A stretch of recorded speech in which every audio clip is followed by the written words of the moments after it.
Do we not have a 5-up pair? No, we hardly ever have five guests.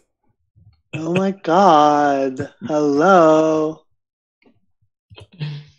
All right. Well, thank you all for agreeing to do this interview with us. I know it was super last minute. We did not know who we were interviewing yesterday, and then we did.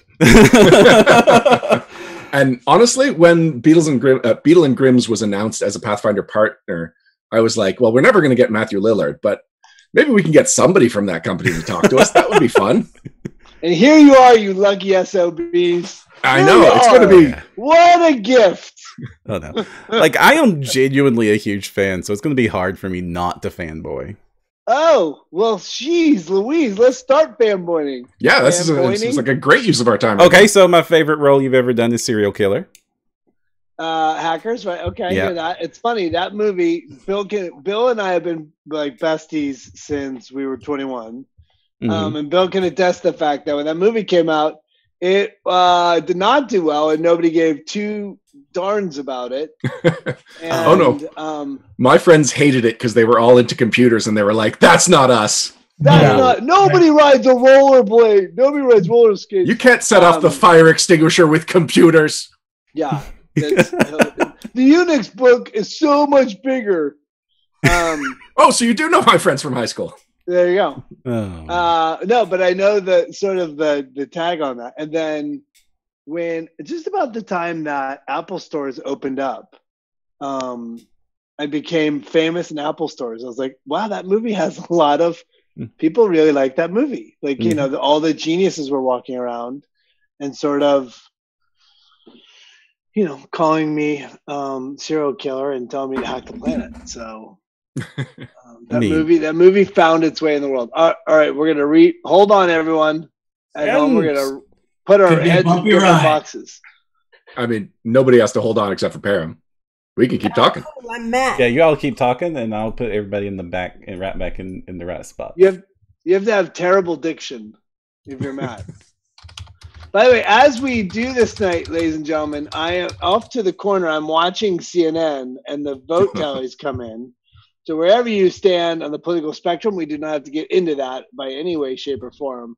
But I will be watching, and if they call the state or something, I will let everyone know. Okay, appreciate it. I will be your messenger into the historic moments of the United States tonight. That's right.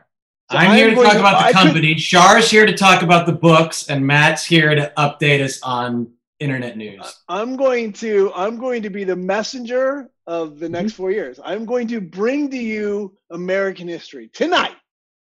I mean, the other option is ignore American history, and that would just be irresponsible. Yeah, you can't do that. Right now, the Arizona Secretary of State's talking. I'm not listening to her. I am talking to you, Ryan. Well, I appreciate that. And you, Thacker? Param. Appreciate it. Param. Oh. So when the podcast started, there was a Jay on one of our podcasts and a Jeff on the other podcast, and he's Jefferson J. And so he went by his wizard's name, Param. Not by my choice. That was given to me. Well, because you run Param Spellbook, and so I just assumed I had Param a product named Param Spellbook, and it was not me, but it was after that, and nobody calls me anything else now. What was Param Spellbook? It is an app I wrote for the web, a free app that lets you dynamically make Pathfinder spell cards and like decide what size they are, what color they are, what ones you want. It was super fun. I did it on a dare overnight. I was like, I'm tired of all these people announcing spell card products for Pathfinder and never finishing the set. I'm going to do it tonight. And then I stayed up all night with a bunch of Red Bull and made the website. And wait. Like a dare? Like this was a game of truth or dare? Well, no, I was chatting. People asked you to like run around the yard nude or something, but in your case, it was one of those. I'd like to see you do it. I am into truth or dare right now. Char, truth or dare? Let's go. Dare. Let's get. Oh my goodness! Are you kidding? Are you That's crazy? not how you start. That's not how you start. You have to listen. It's 2020. I'm not settling for truth. We don't have time for pretending we care about truth. There's no time. All right. So it looks like we're good to go. I'm just everybody ready to do this thing for realsies? Aren't we doing it for reals? No, this is a pre-show. This was just for the benefit of our live audience. But we're totally going to put that in the episode. Yeah, all right. Come on, we used up all our best stuff. All right. So in 5 seconds of silence, and then I'll say the phrase. I'm so nervous! You'll be gentle.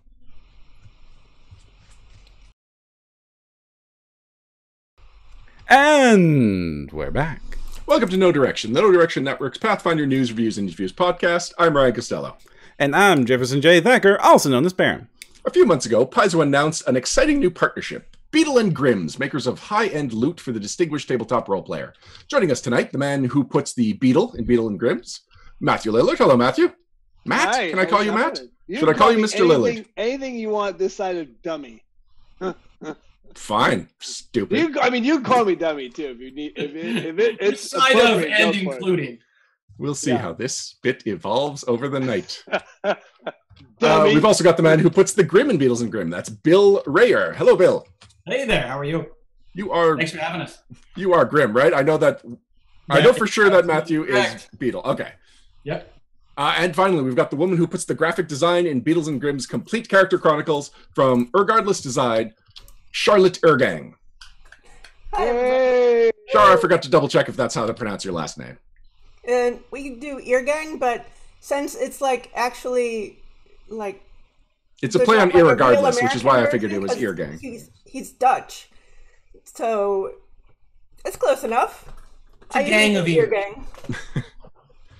So let's get this out of the way. Matthew Lillard, hello. Yeah. Hi. Actor Matthew Lillard. That is my day job. That's how I pay the rent.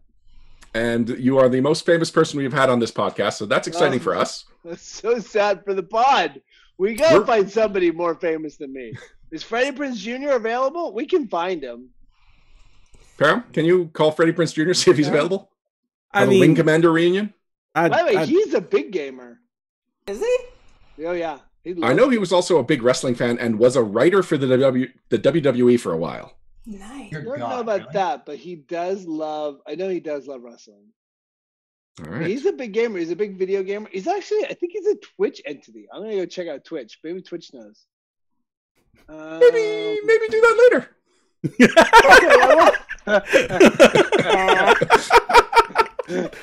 Oh, I mean, done. So yes, you are an actor by day, but your side project is Beadle and Grimm's. So what is Beadle and Grimm's? How did you get into it? That's a great question. We well, Bill and I are having a midlife crisis. We have 5 partners in all. There's Charlie Rehor, which is Bill's brother. There's John Ciccolini, and there's Paul Shapiro. So the 5 of us make up the company. We started playing back in 1991 in New York City. We all went to acting school together. Charlie didn't. Charlie was in the military. But the 4 of us went to acting school together. And my roommate at the time was John. And Bill's roommate at the time was Paul. And so at some point I went into John's room and he had all his core rule books for D&D. And what edition are we talking about? 3.5. Oh, yes. It was 3 when we started and we moved to 3. Oh, it was 3. You're right. Yeah. And so I said, we should play. And he's like, well, we'd have to find other people. And because I hadn't played in years, and I was like, you still play? He's like, yeah.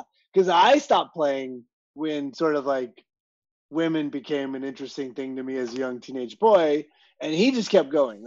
John is a guy, I'm going to throw John on the bus. John's a kid who started playing when he was 4 or something ridiculous, and then was DMing by the time he was 7. I don't know how that's throwing him under the bus. Yeah, that's amazing. Yeah, he's an amazing. Well, and that was his whole. He's got 2 brothers, older brothers, and he just became this incredible storyteller and this incredible DM. And so we started playing collectively one night after the Super Bowl at 50th and Broadway at what time at night? Midnight. Yeah, I think Broadway theater. So we had we were in theater school together. And the theater school was in a Broadway theater. It's in Circle in the Square. And somehow we had the keys. I don't remember why. but we got into the theater at about midnight after the Super Bowl and set up a table in the lobby of a Broadway theater and played D&D till 3 a.m. That was our amazing first time playing. Yeah. That's almost like a precursor to, well, I assume there wasn't actually a live audience. No. But that's kind of the direction that gaming went. Suddenly it's right. a spectator sport. Yeah, it's very interesting. But we kept playing for years, and then 3 years ago now, we were all of us have kids, and all of us are sort of all of us are married. Charlie's now divorced, but we all are sort of, and we're all just now turning 50, 51, somewhere in there. And quite frankly, we're looking for something to do. I mean, we all have relatively decent careers. I mean, mine ebbs and flows for sure, but all the guys have great careers and are super successful. And we were just looking for something that we could engage in as storytellers. I mean, we all came up in the theater except for Charlie, and a bunch of us have written scripts. Charlie's written a novel. John's written a novel. Bill's written several screenplays. And so we were looking for something to use our sort of creative connections and our storytelling abilities. And we banged everything around. I mean, right, Billy, we were talking about doing like a murder mystery in a box company, or like an escape room. Like, could we do a mobile escape room? And we would start all these gaming sessions, and we'd start having these conversations about what's something that we could do. And then Bill one day said, I have the idea, and I think everyone should come over on Saturday afternoon or whatever it was, and we should talk about it. And I'll never forget it. And Bill pitched it like this. So the idea actually, it came from, Matt did a really, really great indie movie called Fat Kid Rules the World. And the guitarist for Pearl Jam did the soundtrack. And so they did a Kickstarter. Yeah, Mike McCready. So they did a Kickstarter to raise money for it, and Mike McCready was gracious enough to offer some Pearl Jam stuff in the Kickstarter. And one of the high tiers was this big Pearl Jam box set, like $400 or something like that. But it's a big, beautiful box, and it had all this interactive stuff, and like it had like a little tape in there of a mixtape that Vetter had put together, and all this other kind of crazy stuff, super fan stuff.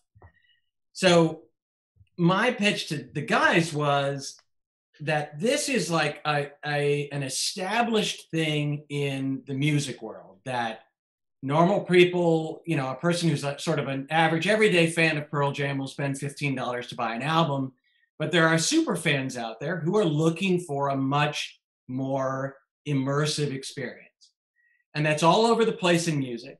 And it was just starting to become all over the place in video games, where you had, they were coming out with these big sort of collector's editions of video games, but nobody was doing it in the role-playing game space. So with that sort of idea, just starting on that, what would a high-end super fan immersive box set of a D&D product look like? So we were very fortunate that we happened to be going to one of the D&D streaming events right around that same time. And so we got to kind of sidewalk pitch some of these ideas to people while we were there, and they got excited about it. And so we were able to set up a meeting with them, but we had to take a big leap of faith. We spent a lot of our own money putting together a prototype box, and it's a box of an adventure called Cloud Giant's Bargain that we happen to have copies of, and we just said, all right, well, we'll do it.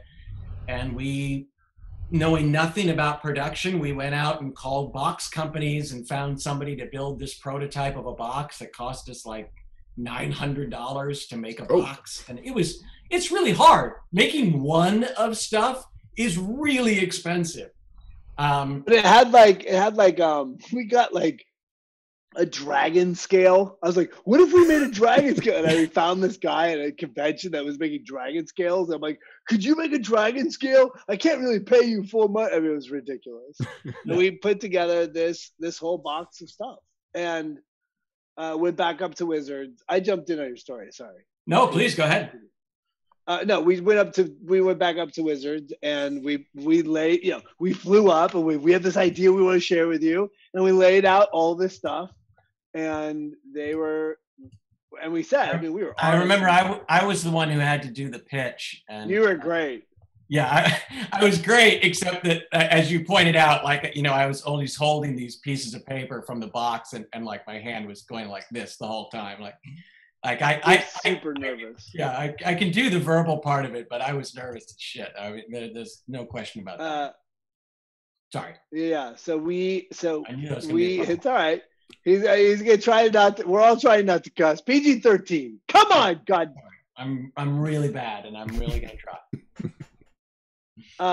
Anyways, but we pitched the box, and they said yes, and we then spent the next 6 months trying to figure out how to make a box. And our first box was the Waterdeep, box. Yeah, yep. Dragon Heist, and we've been off and running ever since. I mean, it's, you know, that thing where none of us had the skills that went into making this company, and we all figured it out. And now we've just dropped our third platinum box. So we did Waterdeep Dragon Heist, so we did Descent into Avernus, and now we just did Icewind Dale, and the legendary Strahd box. And, you know, and so we want to diversify. I mean, as a company, obviously, we want to change it up and do something else. And we've always looked at Paizo and thought there's a great opportunity to cross over and to sort of build things for this new universe. And that's how we found our way to you guys here today. I mean, we launched a Kickstarter about 2 weeks ago today. Is that right? Yeah. Yeah. Oh, that's crazy. We only have 2 weeks left. It's so weird this year. No. Just 1 week, right? October 27th. It's only been a week. Okay, good. Oh yeah, okay. Okay, good. But we launched Kickstarter for we went and sat with Paizo, and Paizo is awesome. They are like, you know, they are unbelievable people to work with because they're super receptive. They were happy to have us in the space where, you know, with WotC, we were doing a lot of like, we can do it. We promise. And because we've sort of established company and who we are, Paizo has been unbelievable partners, and we're just really excited to be working with them. And we've never done a Kickstarter, so we're learning a lot about Kickstarters. And, you know, the product we're doing is this thing called the Complete Character Chronicle.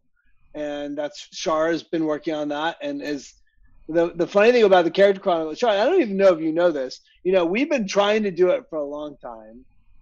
And John was leading that project. Each one of the company is this interesting at all? Does anyone care? Very interesting. Yes, this is exactly the content we hope for. Oh, good. Okay, I'm sorry because I start talking, and you know sometimes you have to like pull your ear if I'm talking too much. So, but we the thing is I was saying something really interesting. Oh yeah, so we've been working on this project for a few years and trying to. Okay, I'm gonna talk about you. Stop. Hold on a second, and then I'm gonna let me just tell you what happened. Char, this is what happened. John was gonna lead it, and then he crapped the bed. Crap, I can say crap. No. Oh no, crap. No, crap's fine. Crap. Okay, crap's all right. Oh yeah, and then I led it, and I pooped the bed, and then finally Bill was the one who was like, "We gotta do this. This is the future of our company. What are we doing? I hate my partners." And we had other designers involved, and then Bill took it over, and lo and behold, 8 months later, he is so far beyond where 99% of the Kickstarters that we see are. The book's designed, and go ahead, Bill. That's why I just want to give everyone out there, let you know that we would not be here if it was not for Bill Rehor, who then brought in Char, and the two of them and Char's husband Rob have been incredible. And we built something that I don't think anyone really understood. how badass it is, and it is badass. So I All right, also sorry, have to I say, got lucky.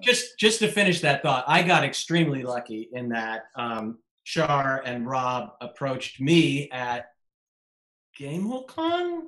Yeah, I think it was Gamehole Con. Yeah, and showed me some of their work, and I immediately, because we were struggling so much, because it's such a monumental task to not just put together one book, but 4 and maybe 6 and maybe 16. Like, this is a huge project that we're trying to get our heads around. And I looked at their stuff, and I met them and got a sense of their personalities. And I just thought, oh, this is going to be a perfect fit. They're really talented. They have a great temperament, great sense of humor. I love working with them. And the fact that there are 2 of them is a huge help, because it's a crazy amount of work, and they're able to kind of switch back and forth periodically when they get tired of me. Hey, yeah, we just answered your first question in like 40 minutes. Yeah. Well, you've also- one question. And we've I talked hope you for don't have 40 3, minutes. because we're not going to make it. So before we do move on to talking about the Complete Character Chronicles and getting to know Char a little better, I do want to say that as a Paizo fan, we are so used to licensed companies getting the Paizo or Pathfinder license, doing something with it, and then almost immediately doing the same thing with Dungeons & Dragons.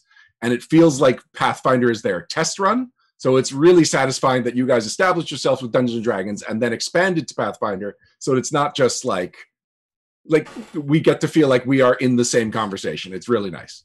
Yeah, No, and yeah. and to that end, we really thought it was important that when we started with Pathfinder, we started with a whole new product. Like, we didn't want to just say, look, we'd love to do deluxe editions of Pathfinder Adventures. It's definitely part of our plan.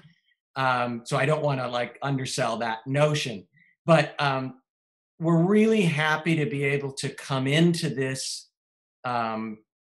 gaming universe with something that's brand new, that we haven't done elsewhere, that can really be unique to Pathfinder. So we're really happy to be doing it.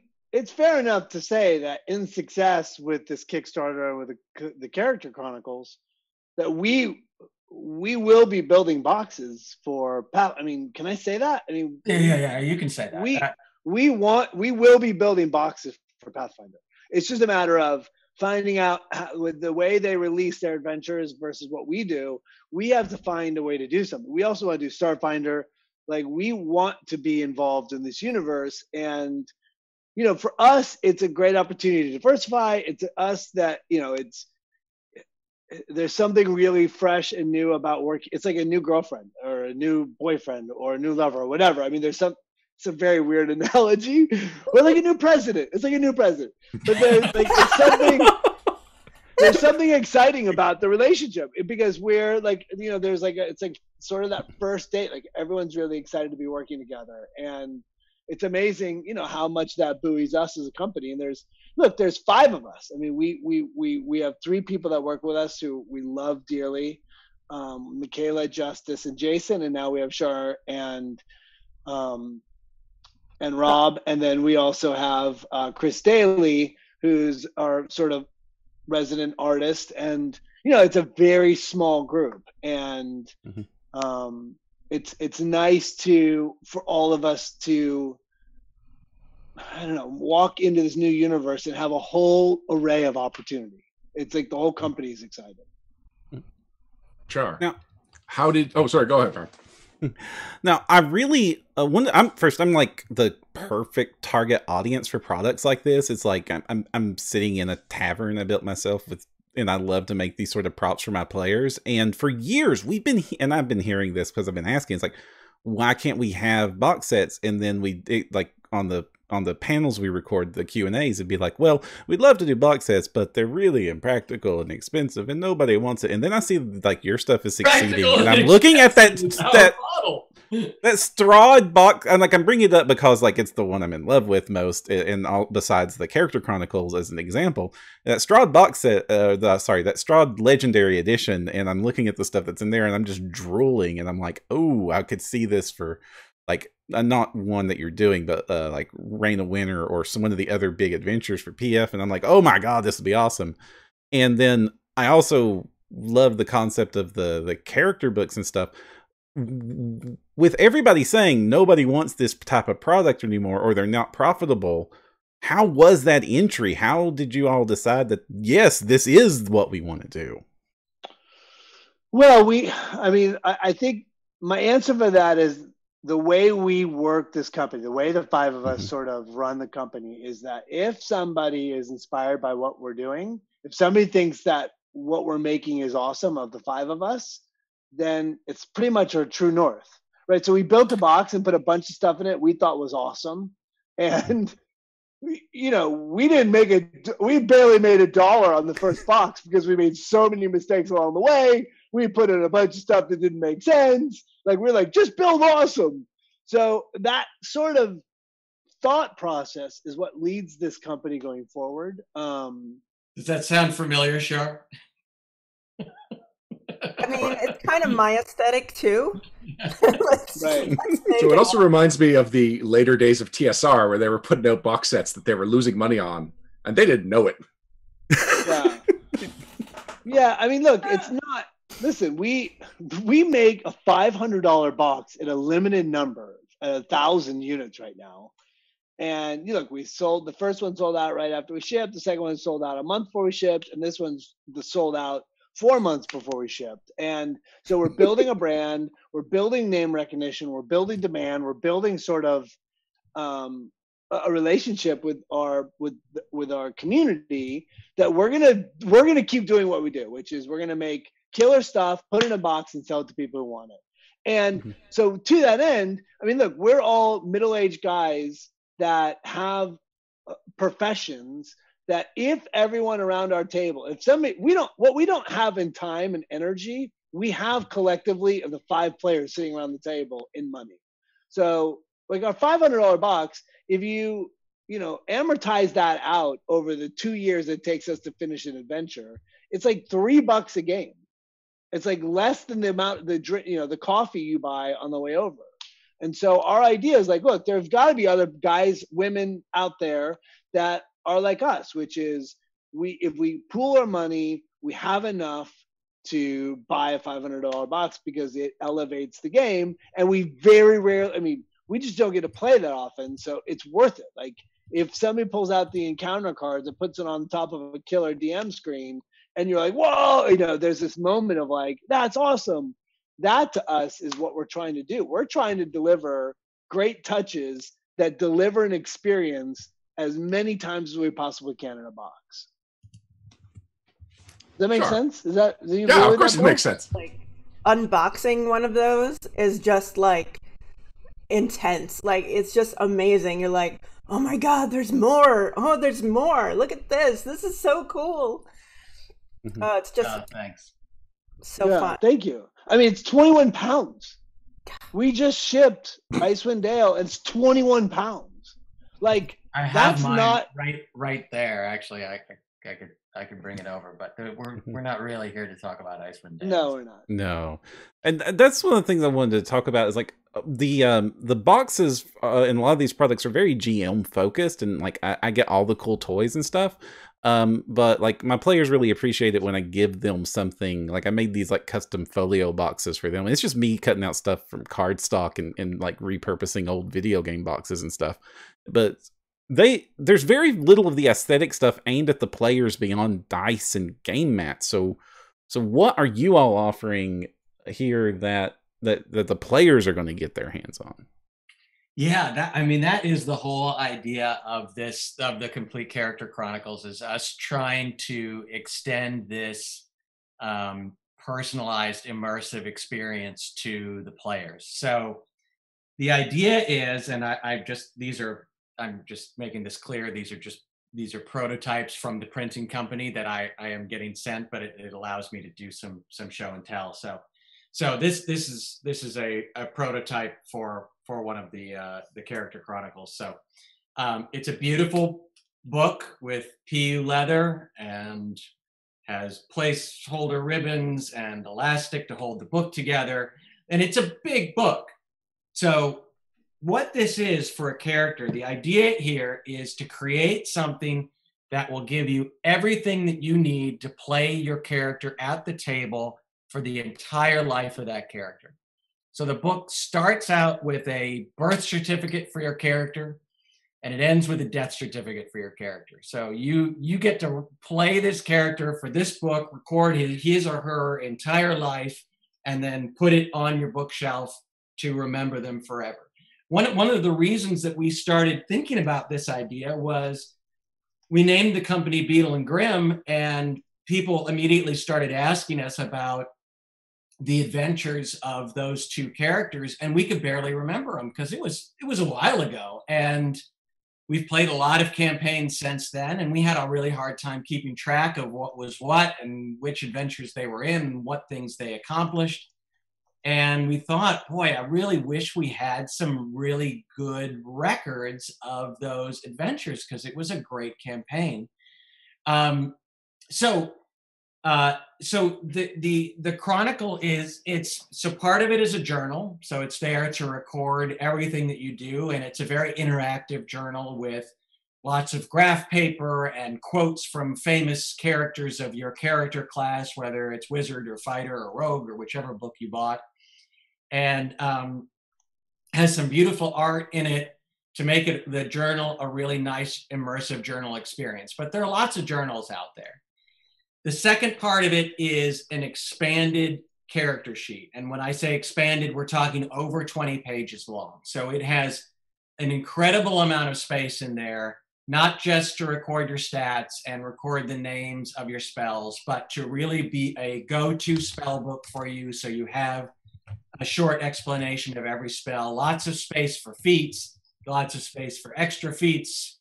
We know that lots of people customize their game systems. They don't necessarily have the same number of spells or feats or whatever that the core rule book dictates. So we give lots of extra space to change things around. If it's a wizard, we have lots of space for your familiar, lots of space for your most favorite summons. So you're not having to go reference when you call up that elemental. You've got the stats for the elemental there in your character's book. And then the middle section is all of the material from the core rule book and the advanced player's guide that are specific to that class. So the wizard has an integrated spell book that is just the wizard spells, all of the wizard spells from both of those things combined and alphabetized for you. So you've got the complete set of wizard spells there in your book. So it's a character sheet, a journal, and the rule book all put together into one really beautiful book that is specific to that character and that character's life. One of the things I'm curious about is that it feels like the wizard would need more pages than, say, the fighter. So yeah. Are you making these books to be the exact same page count and then just filling it with the content that's appropriate? Or is it just like the fighter needs X pages, wizard needs X times 2 pages, we're just giving it whatever it needs? Yeah, I think there's, we're putting the fighter, we started with the wizard book because we thought that would be one of the most comprehensive and difficult ones to do. We're pretty much done with the wizard book.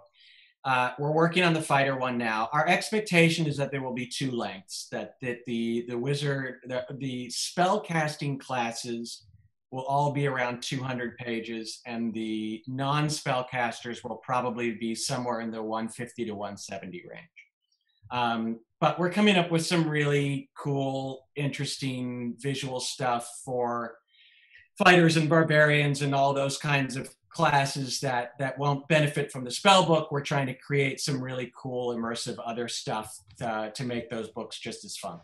Interesting you mentioned barbarians, since that's not one of the 4 classes that's listed on the Kickstarter. Completely random, I promise you. No, look, from our point of view, in my mind, we're making all 16 of these, and I'm going to be absolutely heartbroken if we're not. And really, when I say 16, I mean 18, because I'm fully expecting there to be more character classes come 2021. And we want to do them all. We want to cover everything so that every player at least has the opportunity to use this no matter what they're playing. That's the goal.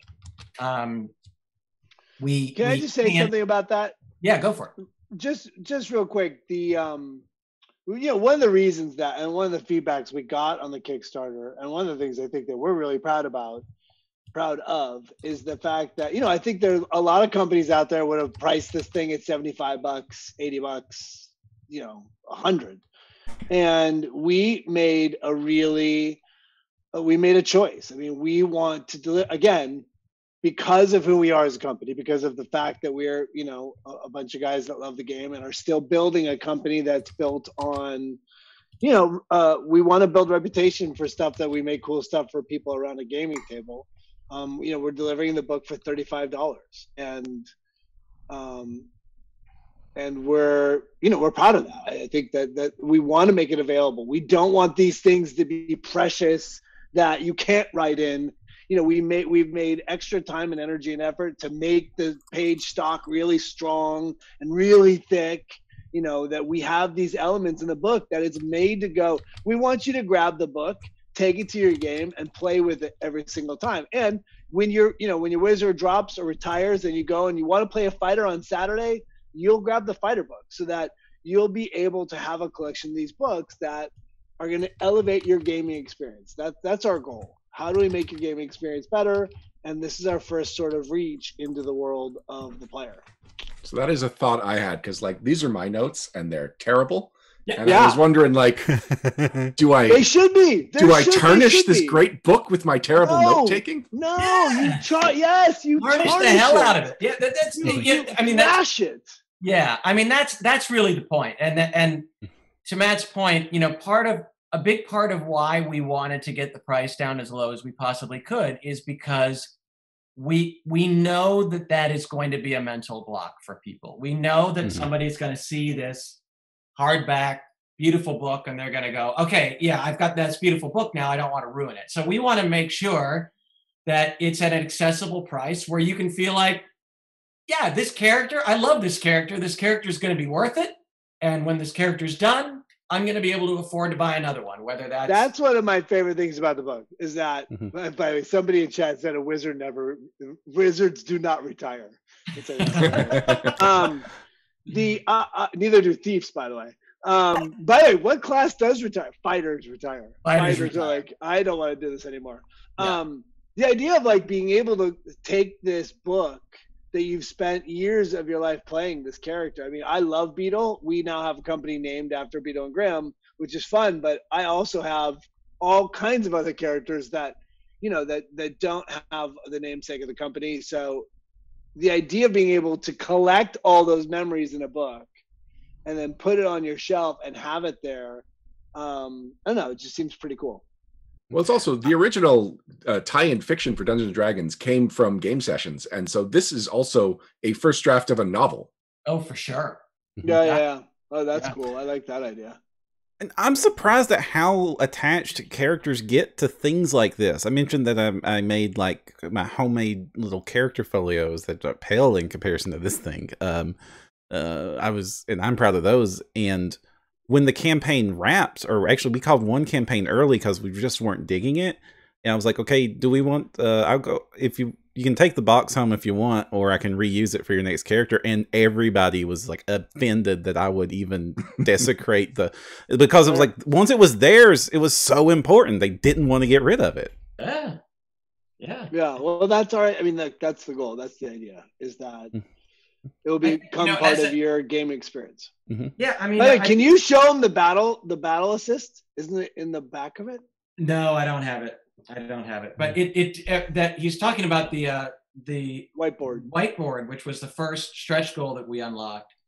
So every book is going to have a built-in space for this whiteboard that is pre-printed with the stuff that you are most likely to use and then most likely to change during a game session.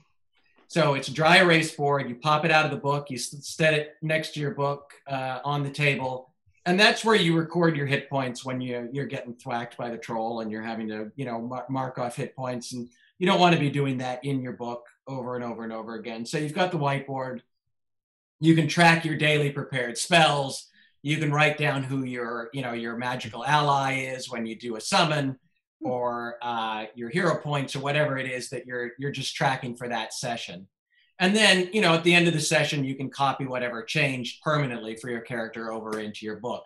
But that whiteboard should help with a little bit of the wear and tear on the book itself, and just makes it a little more dynamic and useful. So we're really happy that we unlocked that. And that's clever.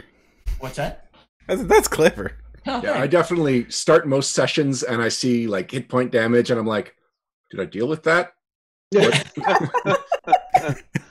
Or your spells. If you're counting Yeah. spells, you're like, wait, what did I cast? Right. I like to conveniently forget that I did cast the fireball the last adventure. But that's the reason. Yeah. Char, we have been neglecting you, and I'm sorry about Sure, that. yeah. But I really want to Sure, spend some no. time focusing on you. So, how did you get enjoying involved all in these. this, and what's it been like working with Beadle and Grimm's on this project? Where are they? Oh, it's been really fantastic. They're a lot of fun to work with. They have great ideas, and we get along really well, I think. So Nobody's stepping up and saying yes. yeah, geez, guys. I have to admit, I was taking a second to try to write a reply in the chat. So I Well, we love was you, rude of me. and Sorry. I do feel like you and Rob are the reason. And with Bill's driving of the project, you guys have been incredible partners to work with. I mean, it's been unbelievable, because I think that we all had, when you start dreaming about stuff, you're like, I don't know, but you sort of like chase it, and then sometimes that just doesn't end up. It's like my entire acting career. Sometimes they just end up bad, which is pretty much every movie I've ever been in. But but the idea of chasing this book and delivering the book, and what came out of it, I think it's blown all of our minds. It's been so cool. Well, it's been really cool to actually do. And I just I was so excited to hear that you guys wanted to do a character book, because I have a history of taking my character sheet and then putting literally all of the details into a document or a packet or something, because I don't remember what the details of a fireball are. I need a reference. So I have the quick stuff, and then I've got my expanded edition of all the stuff you actually have to refer to, so I don't have to go paging through 16 things. And having that be an actual product you could buy was that just sounded really fun to me. And Yeah, I'm definitely a fan of having a cheat sheet for my character, and it'll just be copied and pasted from all the PRDs and whatnot, and having it not only in a single spot, but a pretty single spot. Mhm. That's something I'm looking forward to. Yeah, we have to mention, I'm pulling it up on screen here. This is gorgeous. It is absolutely stunning, the example layouts you did.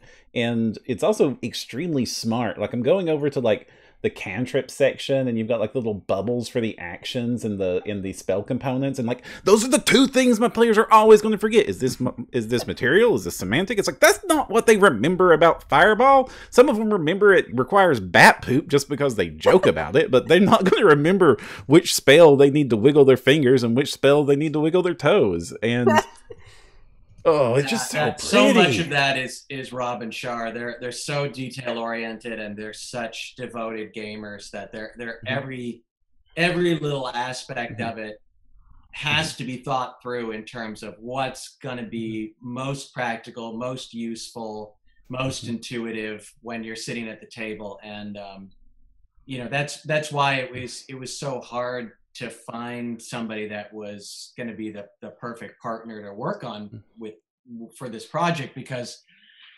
if you were lacking any of those things, even a little bit, it just never would have made it. So their dedication, the depth of their gaming experience, and then all of their artistic talents all combined is the reason that we're actually being able to do this.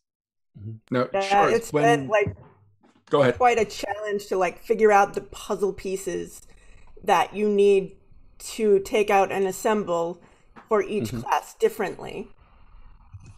Now, when second edition was released, one of the criticisms was that the character sheet that came in the core rulebook was a little muddled, a little hard to use. So how have you taken that as a jumping off point and improved upon it? Char. I totally just spaced out. Okay. Character sheet good. Why your character sheet not like the bad one? Sorry.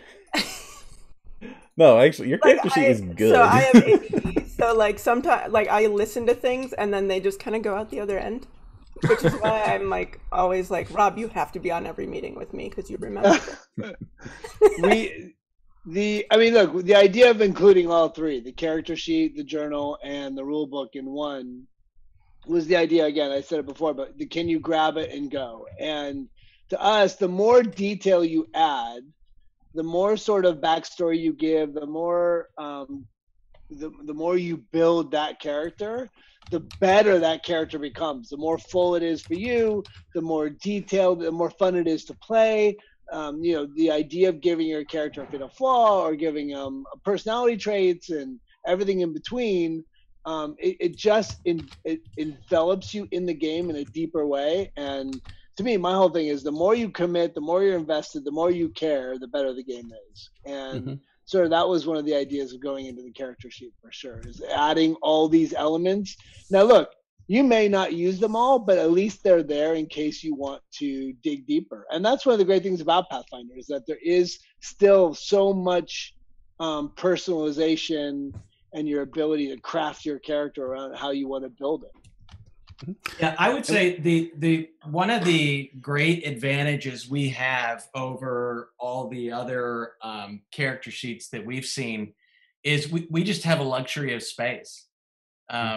We can really stretch out and give you lots of space to write in and record all the little details, and that's just something that you're really limited on if you're trying to create a character sheet that, you know, works as like a 4-page fold out, which is, you know, the way that most of them are designed.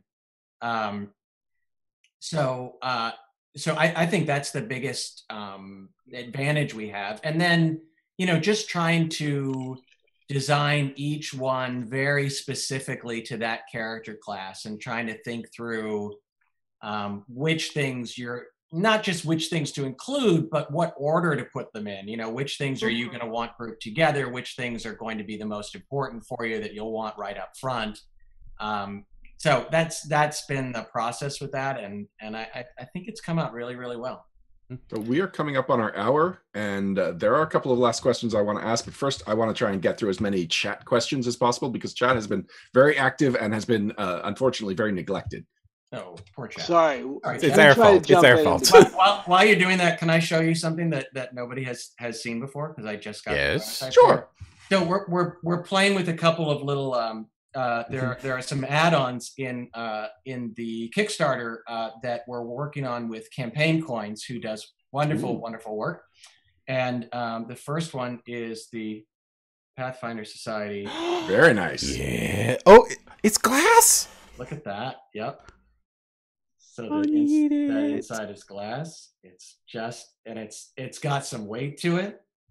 Drop it. Drop it. You are big on dropping stuff. I know, but this is how you can tell. Listen. Right, you ready? All right, here we go. Yeah. That's heavy. That's a good one, right? That's good. Oh man, that's how you spend the hero point. So here's the next thing, and I'll just throw this up real quick because I know you want to ask some questions. So these are the class pins that we're doing.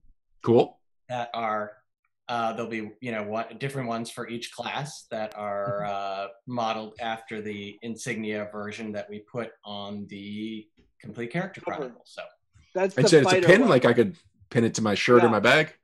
There we Yeah. go. Oh, I the like good that it's got kinds. the double back on it. So like, Yeah, we're Yes. still. I don't know if it's going to have the double or the single. We're still playing with that, but it's like right on the border of that kind of size where you're not sure if you want. Sort of single or need double. it, yeah. So anyway, So I can see how I would use that, but what do you envision people using pins of their character class for? you know, I think people use pins differently. You know, a lot of people just like to put them on their game bag and use them as decoration. A lot of people wear them to cons. But, you know, one of the things that we're really into is kind of trying to embrace the in-world sort of vibe as much as we possibly can. So, you know, on the one hand, obviously a fighter wouldn't literally wear a pin that is for a fighter, but it's still, you know, it doesn't have a big logo on it. It doesn't say Beadle and Grimm's across the middle of it. It's got a feel of something that you could wear this with your LARP costume or the costume that you wear at a Gen Con, and it's not going to feel out of place. It's not going to feel like, you know, Beadle and Grimm's tried to put an advertisement on your shirt, which we do, but not. What are you talking about? Actually, we're actually not very good at that. We do not. We need to do a better job. We like the idea. Look, we think that the sort of the glory of a Matt Mercer in Critical Role is that people identify as gamers, and we're a big part of that. I mean, we believe in that. We want the community to be able to brandish with pride what they're playing, and it's fun, you know. And so if we can do that, add that to the Kickstarter, it's great. The other thing that's awesome about the Kickstarter is that we've created these dice sets that are Yes, we haven't even talked Oh, about I those. love those. I mean, it's crazy. We could have just done a Kickstarter for the dice set, because the dice sets are awesome. The art is really cool. Basically, what we did is that you are you pulling it up? Yeah, I got it on screen. That's awesome. Thank you. So yeah, so we went out and said, all right, when you're running a cleric, you know, what dice do you need to specifically run that cleric? And we went out and curated all the dice that you would need. So you know, that we have, you know, the rogue has backstab dice, the wizard has magic missile dice. So each set is different, and each set is specifically designed for the class you're running. I didn't so even catch on to that. I thought it was just a pretty set of so- dice. Yeah. No, That's the thing. So we went out and we're like, okay, you need a bunch of D8s for, you know, your Cleric? what do I want to say? Yeah, okay, cleric, okay. I'm trying not to give away right. stretch goals. And other content. So your Listen, cleric, this so is you another thing heal. where we have designed all of the boxes. Like all of the dice tins are designed. The art is ready to go for every class. We have a barbarian tin. We have an alchemist tin. It's all ready to go. Alchemist Please tin help is us awesome. unlock this stuff. We want to give you everything. Just help us. I will say that I feel like Lindsey Graham begging for money, but we are launching. You know, we are doing this Kickstarter, and we came out the gate hot. And like every Kickstarter, they lull in the middle. And so, you know, one of the things that we just want to say to your community and Pathfinder players everywhere is that if you don't know about our Kickstarter, check it out. And if you can, support. I mean, even if you're sharing it with your friends, we're going to run a couple contests in the next upcoming weeks where you can, you know, tag your friends and win some books. But we just need to spread the word. I mean, we're one of the things that we suck at is we're not great at getting the word out about our company. We build slow, and we found a great community that sort of supports us and likes us. But you know, we're not out. You know, we're not great at tweeting.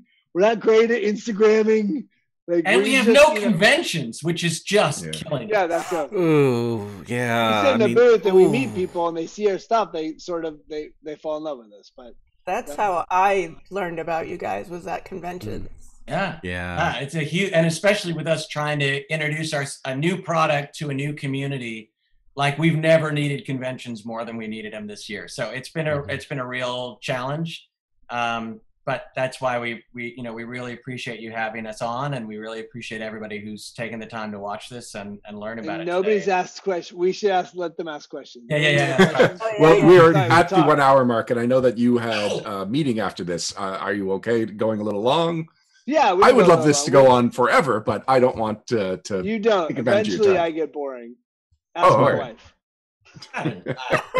All right, Lava Being says, since the products feature rules content, do they only contain core rulebook content or additional content from other sources?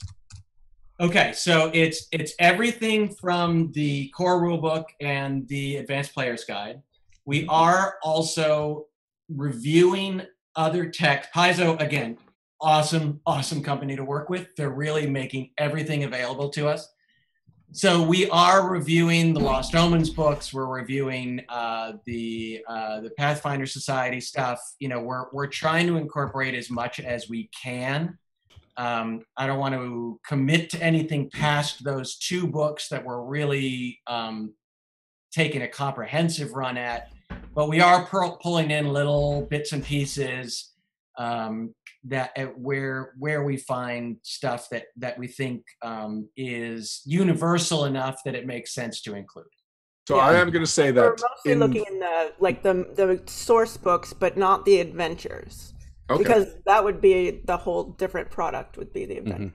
So in first edition for Pathfinder, it didn't feel like Pathfinder until the Advanced Player's Guide came out, and that was kind of by accident. And so for second edition, Paizo was said that was by design, that the 4 core rulebooks of Pathfinder are the core rulebook, the Game Mastery Guide, the First Bestiary, and the Advanced Player's Guide. So the fact that you have the core rulebook and the Advanced Player's Guide means you do have the core of the Pathfinder rules. So I think that's really important to get out there, that the Advanced Player's Guide is included in here.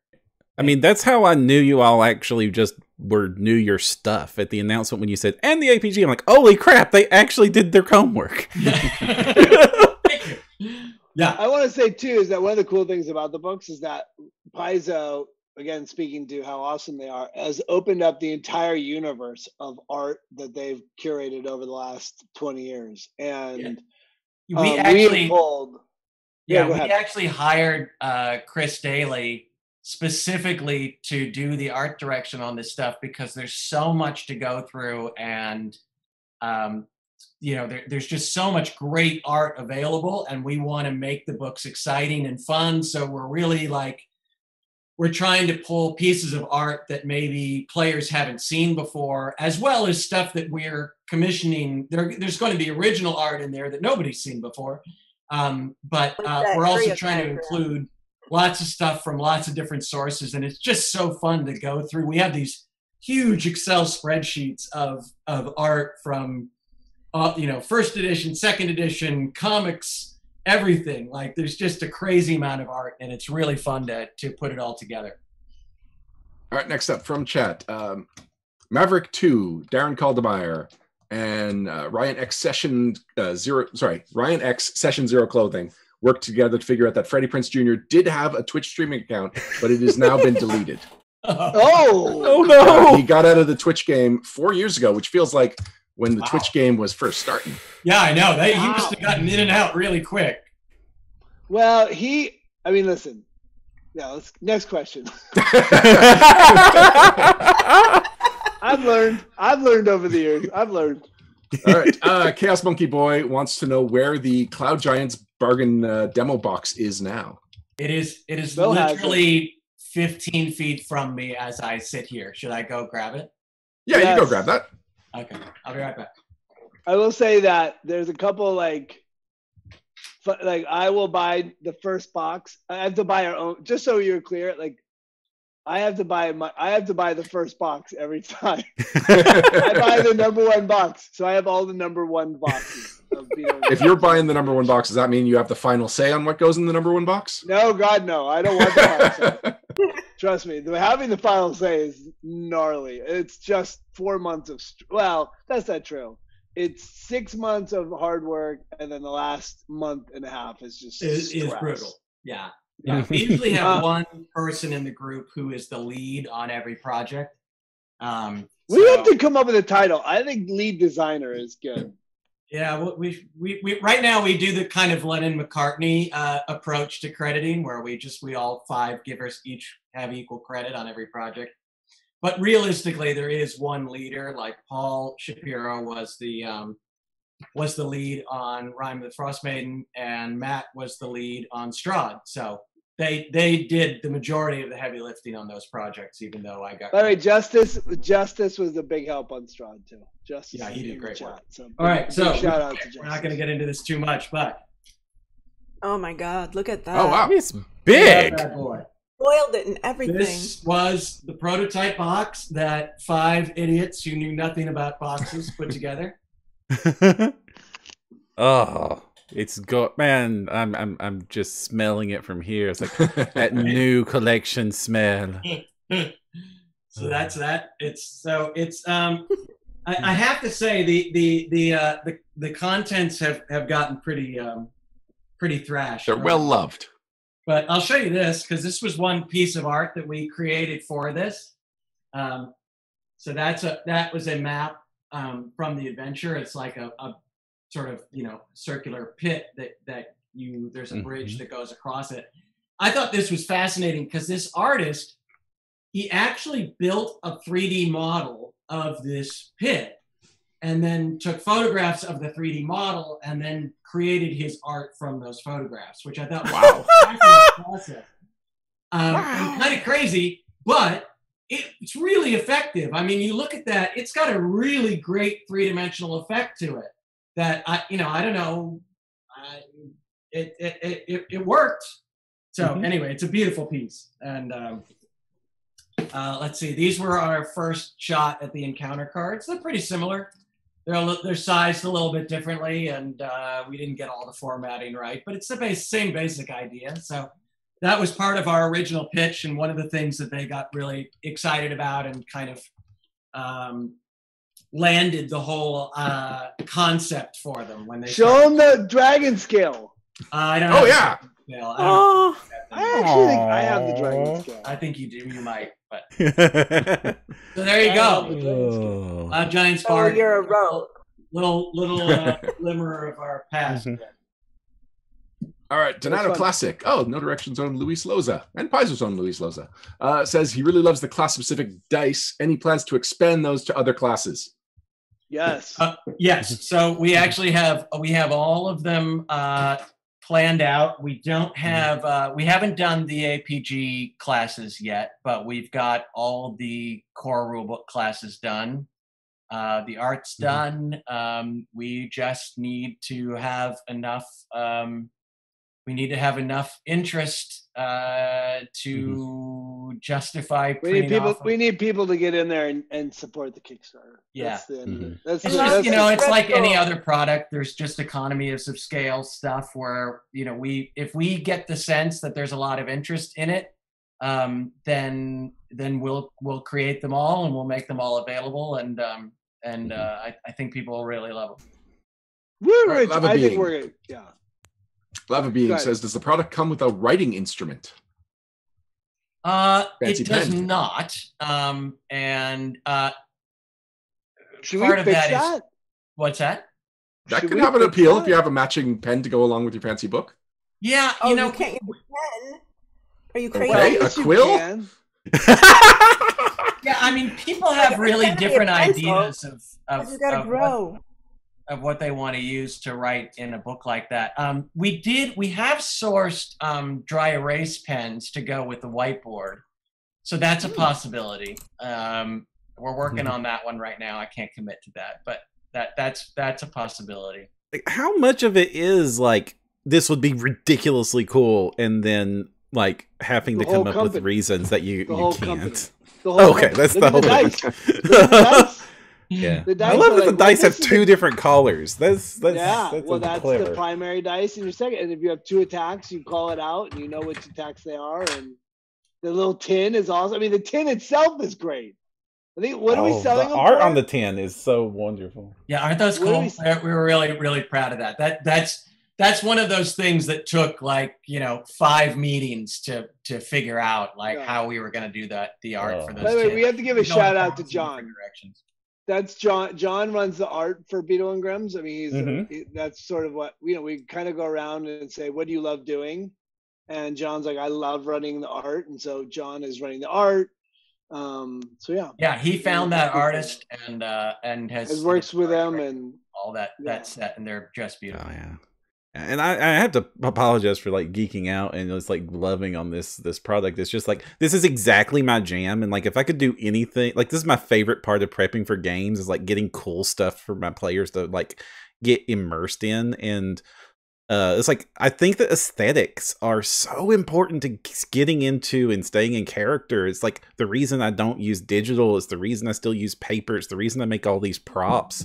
Yep. I mean, it's the reason I got a 3D printer. And it's like things like this and that I can use to make my game just a little bit better is just like exactly what I'm going for. Yeah, like there's a piece, there's a note in the Rime of the Frostmaiden box that's wrapped in twine. Like you actually it's wrapped in twine, and the fulfillment company, who is awesome, and they understand us very well, but you know, it's still one of those things where like, really, are you sure you want to do that? But you know, it's like, yeah, we do, because it's cool. Yeah, and like they cool did stuff. the Strahd handouts, and the Strahd handouts are like torn and coffee stained, and like they have like it's punched in the middle, so it's like kind of torn in the middle. And I literally said to Damien, the company's called Ampersand, they're in Guelph, if anyone's looking to fulfill or print, they're amazing. Guelph, Ontario, Canada. Great. And I was like, what? How did you, I mean, I know we pay for it, which I'm super, but it keeps getting better and better. He's like, we either make like a pizza flyer or a Christmas book for some company, or we get to do this. And like every time you guys' projects come up, people like love working on it because it's fun, it's different, it's weird. So have you found that like there is that like elite gamer demographic that wants the coolest, awesome stuff? You actually, that's a silly question. You said you sold out of all your other boxes. Well, we sold out of every box. Yeah, what's funny is that there actually appears to be a tier above us that is asking us to do like $1,000 boxes, and we're like, I don't know if we're gonna take that leap, but we'll sell you this one for $1,000 if you prefer. What was that? So, but you could, if you'd like. But we'll sell you this one for $1,000 if you prefer. There actually is, real quick, we talk about that, the Kickstarter. There is the ability to draw your character and put it in the character chronicles that are coming up. Yeah, and to be high clear, level, we will hire one of our like experienced role-playing game artists that we use for our stuff.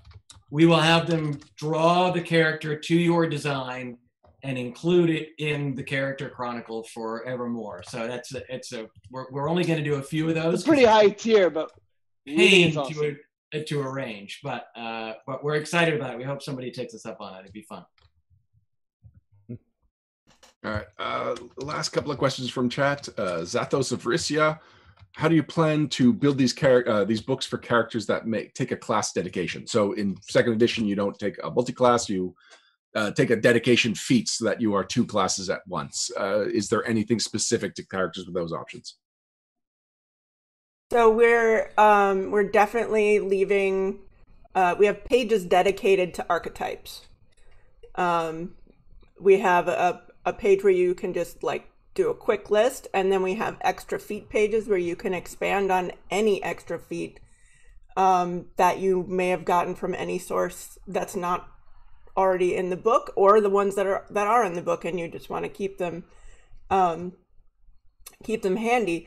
So that will allow people to add any archetypes, customization, your ancestry and heritage, and just give you that space to write them out. Yeah, I think that's another way that having this luxury of space with the character sheet really helps us, because we can create a lot of extra space for you to customize in any way you want, and we are, with the archetypes, we are bringing in some of those things. That's one of the things that you find in a lot of different books, in the Lost Omens books and stuff. There's rules about that we can bring in, and we aren't going to be able to include everything, obviously, but we're trying to bring in the ones that we think will be the most likely to be of use, and make those sections available, and then just leave lots of space for whatever it is that you decide to do. And this is an advantage this product has doing it for Pathfinder 2nd edition instead of 1st edition, because 1st edition, you would have to multi-class. You would have to somehow smush 2 books together. I think it's a lot more elegant to implement it in 2nd edition. Yeah. Good. All right. The last question, also from Zathos of Varisia. They're talking about Chronicle sheets. So in Pathfinder Society, when you complete an adventure, you get a loose piece of paper. Is there any way to store loose pieces of paper in the fancy book, or do you need a less fancy binder to go along with it? That's a really good question. I mean, the reason that we put this, the elastic band on the book, is because we know that your DM will hand you something that your character finds, or hand you a map, or you'll get something from another player. So we wanted to make it so that you could put things in this book and then be able to put the elastic on it and hold it tight. There isn't like a sleeve or anything built into it. We did look into that, and they just weren't very structurally sound. So the deluxe edition, the limited edition that we're doing just for the Kickstarter, does come with a slipcase. So you would be able to put stuff into the slipcase along with the book if you wanted to store it that way. But that's the best. There's also the bag. What was that? Bag of book holders. Oh yeah. That's absolutely true. Yeah, and we also have an add-on in the Kickstarter that's the bag of book holding, which is a really nice leather bag, PU leather bag, so you can use that to keep both your book and any other stuff that you want to bring along to your game, whether that's your dice set or your mini or what have you. All right, we are about ready to wrap things up. Let me just double check.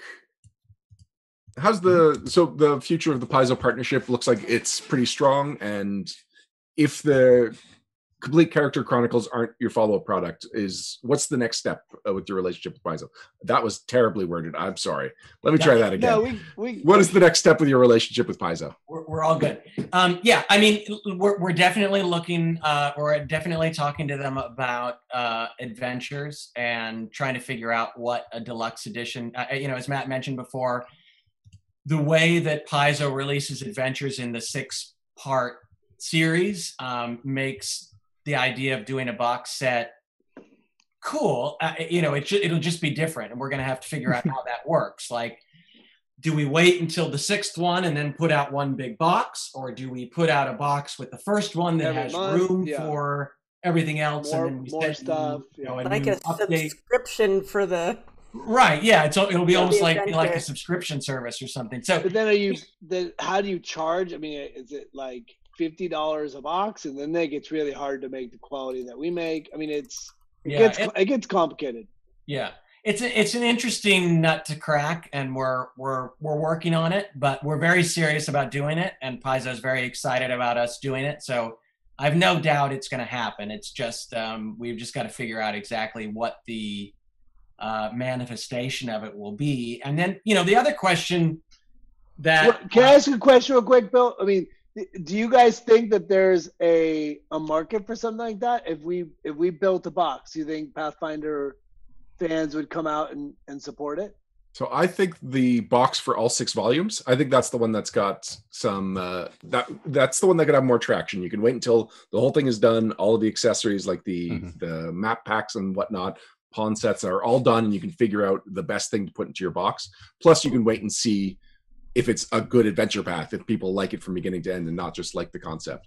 And the proof of that is that they did a Kickstarter for an update of Kingmaker to 2nd edition, and it had some bells and whistles, not the same that you would do. You would do a much fancier version of your deluxe product, but it shows that there is a market among Pathfinder fans for a complete deluxe version of an adventure path. Yeah. I've recorded every Q&A panel for the adventure paths. Maybe everyone that's ever been, somebody always asks, "Are we going to get a collected edition? Are we going to get a collector's edition? Like, when can we buy all these in one big box?" And that's like every single year that gets answered, and every time they announce one, they've only done 2 besides Kingmaker, and Kingmaker is going to be the 3rd one, and it's always like a big deal when the favorite gets reprinted like that. Well, and that's the other question is, do we do whatever the brand new one is, or do we go back and do Rune Lords or something like that? So that's, Rune Lords has been done, but there's some classics that have been kind of neglected with the changeover to the new edition.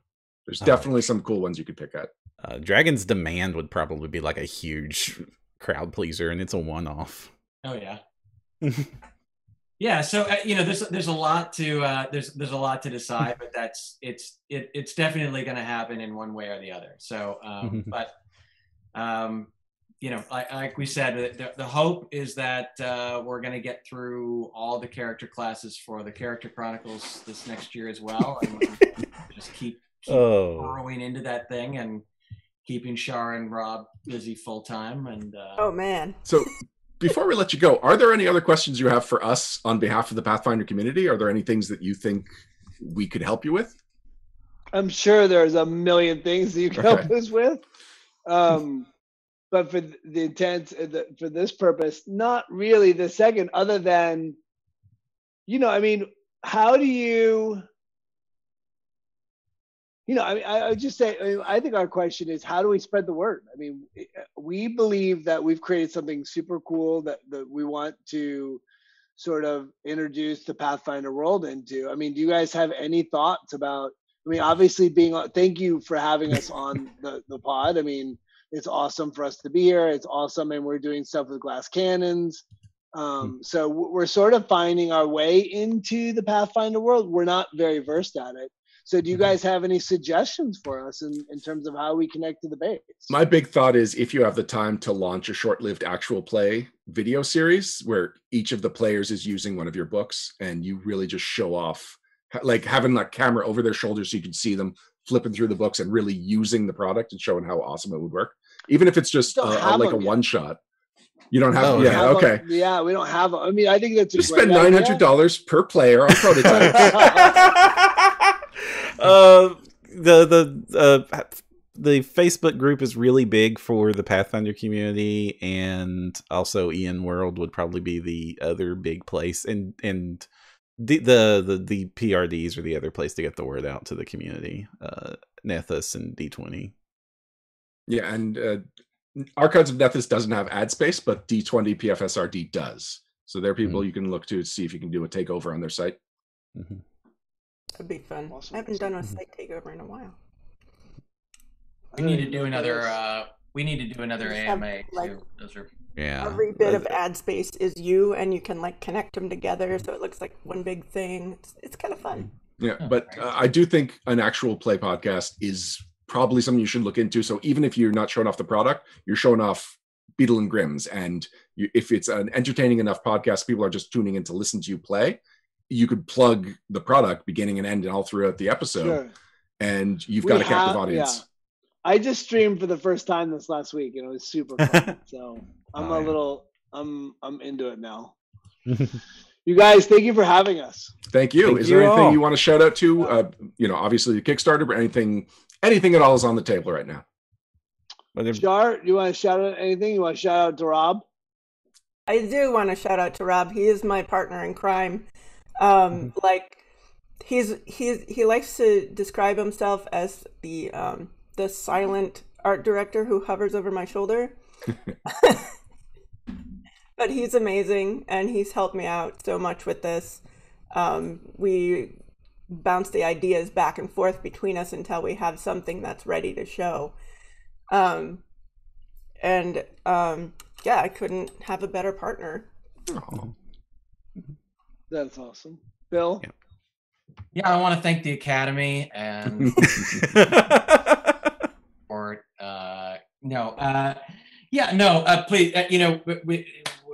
I do want to thank Michaela. I know is in the chat right now, and I think Justice may be there as well. So I just we talk about our company as being the 5 of us, but it's really gotten bigger than that. And Justice and Michaela and Jason and Chris Char and Rob and all of these people who have joined us on this journey. We couldn't do it without all of them, and they're integral to this company, and so just want to thank them all, and please come see our Kickstarter and join the fun. Yeah, and use the referral program, spread the word, and get cool stuff. I am signed up for the referral program, and I have been sharing just a generic link to the Kickstarter, wasting all those bounties. Nice. My name's Matt Lillard. You can find me on social media under Matthew Lillard. I'm on Good Girls on NBC, which started shooting last week. Season 4 is coming. And we should give away a t-shirt, shouldn't we? Sure, give away a t-shirt. Yeah. All right. Yeah. Let's give away. I sometimes get in trouble for giving away stuff. And no, give away a couple of t-shirts. Let's do it. Let's give away a couple of t-shirts. And look, the only thing I'll say is that if you can support us, that's great. Spread the word, that's great. Check out our store. Would be awesome. And yeah, thank you for having us, and we really appreciate the support. Yeah, no problem. We don't have a contest set up. Do you have an idea of how we're giving away these t-shirts? I thought you had the no, I'm going to give you guys that opportunity to give it away this week or next week, whatever you want to do. Just give away a couple t-shirts. If anyone wants to go on the site and pick out a t-shirt, just grab their names and their information and send it to us, and we'll get the t-shirt out to them. All right, cool. We'll do a post on our site. So anyone that's watching us now, you can go to nodirectionpodcast.com. Monday is my target. On Monday, perfect. I will give you information about how you can win this Beadle and Grimm's t-shirt. Excellent. Awesome. Right. Thank you, guys. Thank you so much. We are really looking forward to seeing how this plays out. And I have not backed yet, but I am just debating how much, at what level to go. Ryan! At the minimum, I'm getting the rogue with the dice. Nice! Well, you know what? You can pledge for the rogue with the dice now and upgrade later. That is so true that I am doing it as when we speak. unlock the. All right, well, thank you guys. Thank you so much for letting us come over and talk. For a full half hour more. That was we really do appreciate it. Awesome. Yeah, thank you all so much. Great to hang out. We'll do it again soon. We'll be right back with some Pathfinder news right after this. Bye.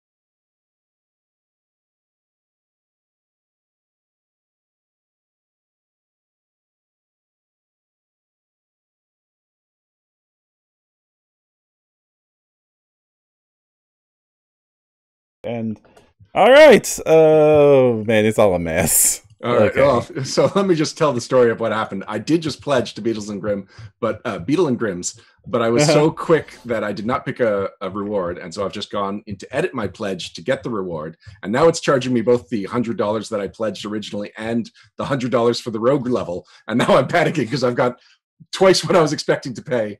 Kind of floating around on Kickstarter. So I'm going to cancel this, get back to it later.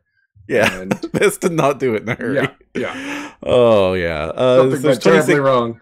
Yeah. The Kickstarter's going on for like 26 more days. I'm like basically thinking like this is the fantastic like gamer Christmas gifts for my party, because I like to always give my players a Christmas gift that's super gaming related. Anyway, 5 seconds of silence and then news, because web goblins are happening now. Pathfinder news. Pathfinder news. Pathfinder news. Pathfinder news. And we're back. In the Pathfinder news segment, we talk about all the latest happenings for the Pathfinder role-playing game, from Paizo, from third-party publishers, from licensees. If it is of interest to you, the Pathfinder fan, we like to bring you the latest information. starting with a very interesting blog post from Logan Bonner and Mark Seifter from the Pathfinder design team. It is the Secrets of Magic playtest aftermath. A couple of months ago, Paizo ran the Secrets of Magic playtest, where they were playtesting the Magus and the Summoner classes, which will be coming out in 2021's Secrets of Magic hardcover for the Pathfinder role-playing game line. Param, you and I both had some thoughts and some pretty heavy critiques for both of these classes, and I've got a little bit of personal experience from playtesting the Magus. Did you happen to read over this blog post? I did. And I've read, I think I've read it like 3 times. Like I was like trying to digest, like, what do they mean here? What do they mean there? Like, what does this mean going forward? Overall, I'm actually really happy. It looks like the playtest is definitely leading us into the right kinds of decisions. And they reference like some surveys and stuff. So, you know, I really appreciate that the community participated in the surveys and got some answers out there, because it seems that the concerns we had about them were very much part of what is being addressed here. So the community obviously had some similar concerns. So things like the Magus, everything riding on the super RNG striking spell is like being addressed. Because keep in mind, in the playtest version of the Magus, in order to do the thing you became a Magus to do, like, or at least like the most famous thing Maguses have done before is take weapon, put spell on weapon, hit monster with weapon and spell at the same time. It was like you had to you had to spend the actions, you had to cast the spell, you had to put it on your sword, you had to get into combat, or you were in combat and you're casting spells in combat, and that's dangerous. And then you had to hit with the attack, and then you also had to hit with the spell.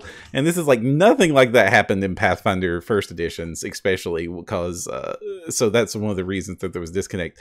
And it was just so random. And like, yes, it worked when it worked, and then like it crit when it crit and did crazy cool stuff. 25% of the time you'd used an ability you can use 4 times a day.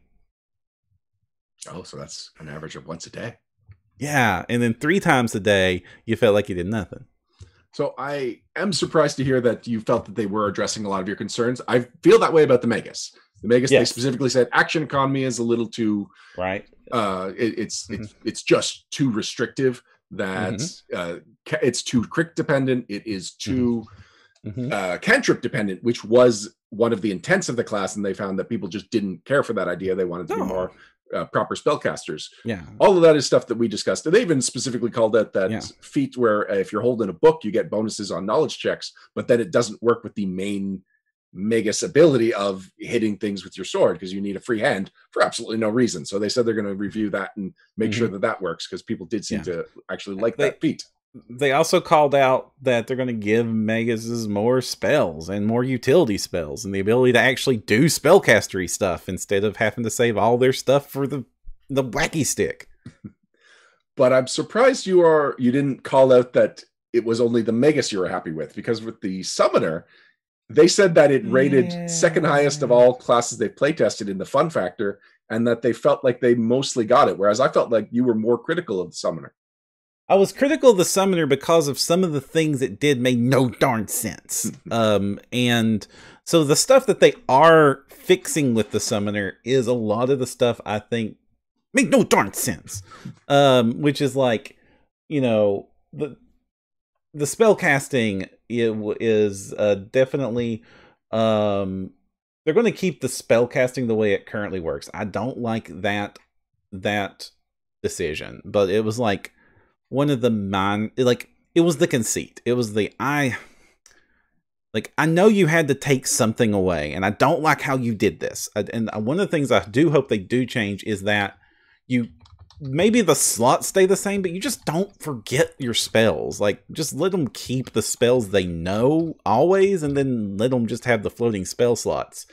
That would be one of the things that would make it seem less gamey. Like, this is my biggest complaint, besides the fact that it doesn't make much sense in fiction. It also seems incredibly gamey. Like, in Pathfinder, I understand that there's going to be some gamey involved in it, but it's just like, I hate it when it's just so obvious that we are now, like, everything about this character is because it's a game, and it's not trying to simulate a reality, or simulate a fantasy, or fulfill a fantasy. It's just like, no, the game balance has reared its head so much that it actually breaks verisimilitude in game you're playing to adjust to the fact that it's this way.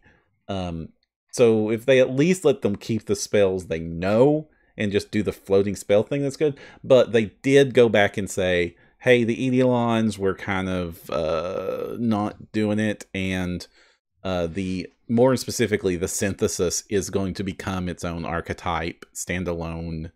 Like exactly what we're talking about, the big fantasy of turning into your Eidolon instead of summoning your Eidolon is going to be fulfilled, and that's going to be part of the solution. And so, like, okay, so I'm getting 2 things I wanted out of 3 in the changes, and a lot of the things I wanted out of the Magus. So overall, I'm happy. They also talked about how there's going to be a lot more customization for the Eidolon at first level. Yes, and that's super important too. Ironically, the Eidolons were seeming almost too generic in the playtest version. I just sort of didn't criticize them that heavily hardcore because I was just like, playtest. Of course, they're not going to fill this out yet, but I'm glad that it's going to be known that it's going to be expanded. I guess I'm kind of worried in retrospect, like, oh wait, was this going to be it? I just thought it was we don't have space, not oh no customizations here. So I am bummed that this blog post isn't a lead into a round 2 of the playtest. Not like I know that was never the plan, and it's not like I don't want to I don't think they can just go and take these classes and fix them. It's just I would like to see what the new version is going to be, and that I can compare them before a final published version, because I really enjoyed playing the Magus in that playtest that we ran. And I liked that it was mostly Cantropy and that the rest of my spells were where my utility came in. Not that it came up too often, but I was fairly happy with the Magus. And I also chose a Magus, the Magus Synthesis, that I didn't think would work. I actually was really challenging that class for that playtest, and it worked out pretty well. So I'd like to see another version of this Magus and then have another round of being able to give feedback on it. Yeah, there is one thing of correction or more clarification I need to do about the synthesis. Is they said they are going to pull that out to its own standalone archetype to be published in another book. There's just not the page for it here, they say. It's also, they called it a class archetype. What is a class archetype? That's not something. No, it means that it's going to be its own like it might not be married to the synthesis. It might not be married to the summoner. It might be a generic class archetype you can take. And so I was reading that as the opposite, that it was going to be an archetype specific to this class. Oh, I assumed it was going to be like the new archetypes we saw in APG, where you want to be a necromancer that turns into zombie? We've got this archetype for you. That makes more sense, because especially my interpretation of it, they would not just put it out there and not have any explanation whatsoever. So you are probably right. But we'll see. We maybe, yeah. But I do think like separating it out too, also like honestly, separating anything cool like that out into its own archetype, like they did with so much of the APG, just opens up so much play space for character concepts that just the prospect of that happening makes me so happy that I don't mind that I have to wait a book or 2 for it, because like that's the right answer, and I will wait for the right answer than to be stuck with the wrong answer for an entire edition. Next bit of news, the 2E special that was intended for PaizoCon 2020 is going to be released. I am glad that it's at least going to be released, and I am sad that I don't get to play it as a cool, super awesome special, but this is what it is. Yeah, so this was spotted by Dustin Knight, who is the closest thing the No Direction Network has to a roving reporter. He is often grabbing things not from blog posts, but from forum posts, and talking about things that could easily be missed. Oh, we got Luis Loza coming in with a clarification. Whoa! A class archetype is like 1E archetypes, where it replaces class features rather than feats. Oh my goodness, I didn't... That's is huge. That a thing? The is fact this... that... That's Did we know no, this was a it's thing? not a thing. It's not like it's never been a thing before. That's huge. So that's awesome, but huge. That opens up so much more design space. Awesome. Thank you, Luis, for that. That's awesome. Thank you. Yeah, that was a huge clarification, and that is just like a huge bomb that Mark just kind of casually threw into that blog post. All right. Yeah, so we were talking about what is the name of the scenario? The Pathfinder Trials. So this was supposed to be a new player-friendly, interactive, and it was going to be just a major thing for PaizoCon 2020. PaizoCon 2020 didn't happen as it was intended. It became PaizoCon Online, and which was originally not going to have gaming. So then gaming was added, and the idea of then figuring out how to do an interactive special while they were just making things up on the fly effectively. They had about a month of planning for Paizo 2020 to become PaizoCon Online. So, that's why we didn't get it earlier. We were part of they.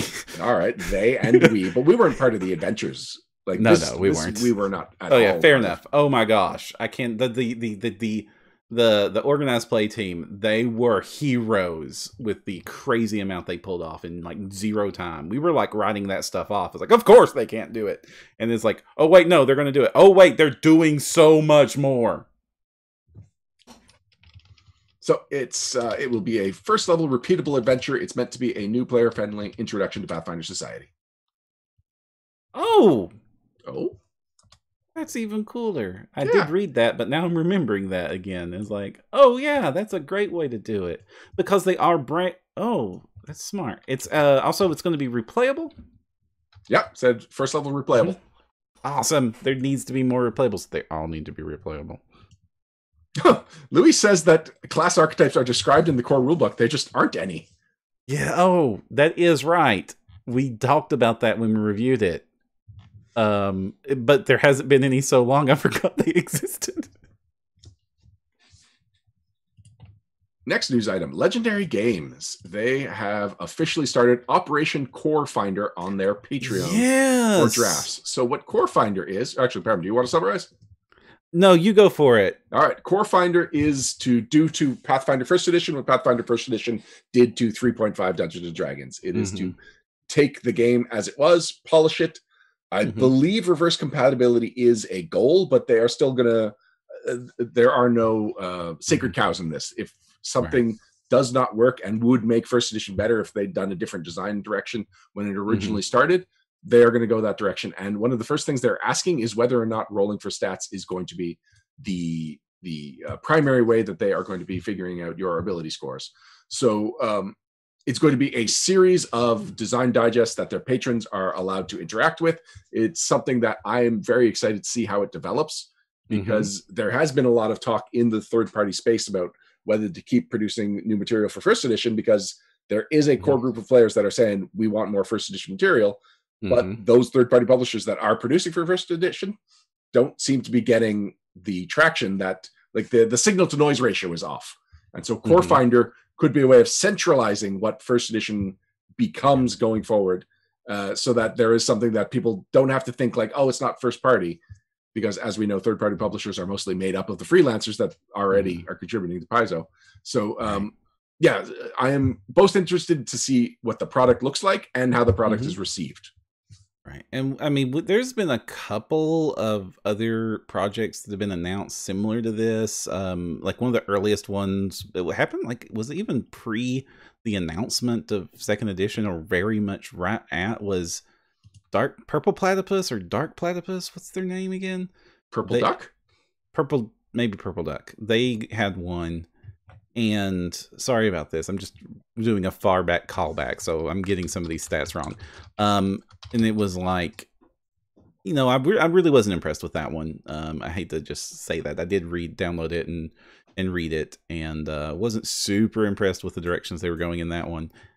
And honestly, if anybody can pull this off, it's Legendary. So, like, and they've got access to the crew and the talent, and they've done massive projects like this. I mean, they're the crew Paizo trusted to redo Kingmaker. I mean, that should say everything we need to know about their credentials in handling a project like this. And so I'm going to be very, very closely watching this project. I want to see where it goes.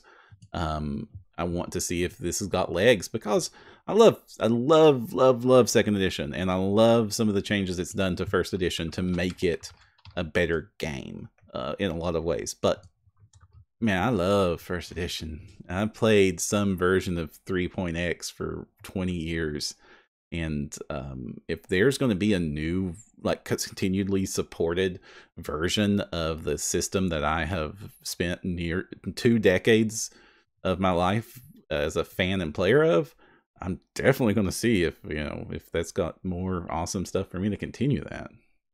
So you were complimenting Legendary Games on their design and their ability to deliver, but I also want to compliment them on their business savvy. They are one of the best established third-party publishers of Paizo material because they are smart. They go where the money is, and they do it in a way that it's the most exciting product. Like, they're not.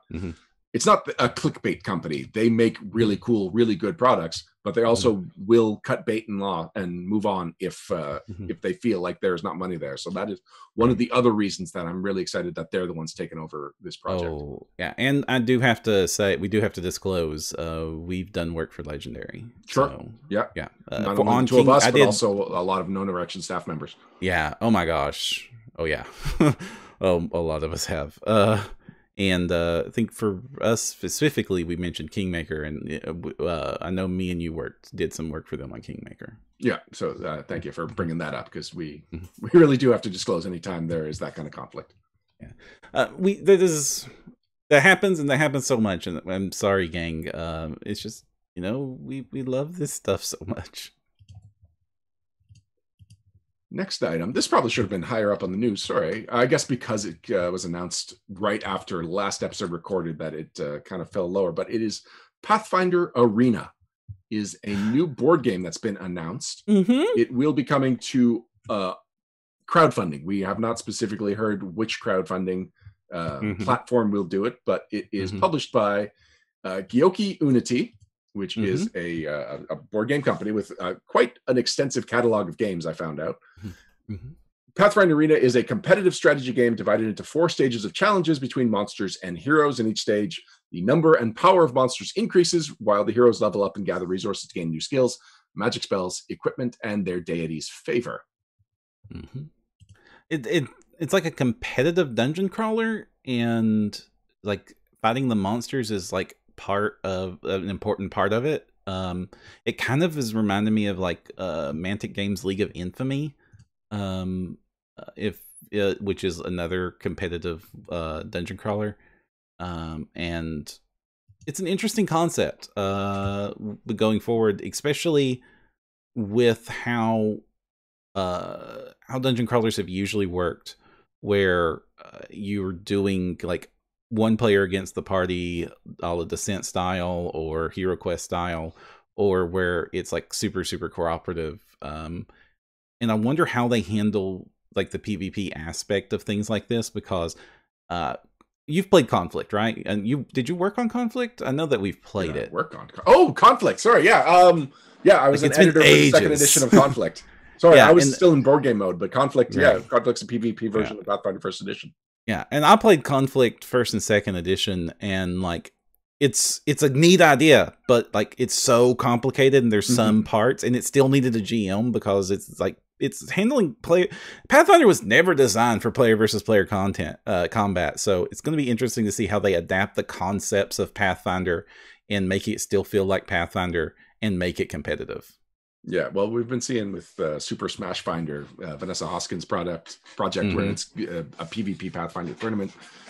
As it's developed, she is calling out specific areas where it's like, this was balanced for a monster. If you use these spells, everyone would be dumb not to use those spells immediately in every combat. Every combat would be the same and really boring. So we're making the following changes to the rules. Whereas this feels like it's Pathfinder in flavor, Pathfinder in a lot, but not in Pathfinder in rules. It'll be more like a board game.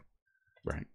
I guess that's what I'm saying. Is like, how do they make it feel like Pathfinder while making the changes necessary? Now, when this was announced, do you know what it reminded me of?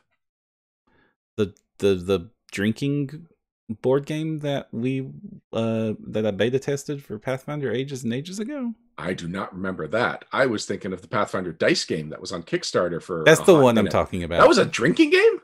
It was about a bar. It was about like being in a bar. It was a bar like contest game. I thought it was an arena fight. It's definitely a player versus player. It was thing, a bar brawl thingy. Okay, I did not realize that, or I did not remember that the story of that game was a bar brawl. But it is funny that this is the second time that someone's tried to do some kind of competitive arena type bar brawl.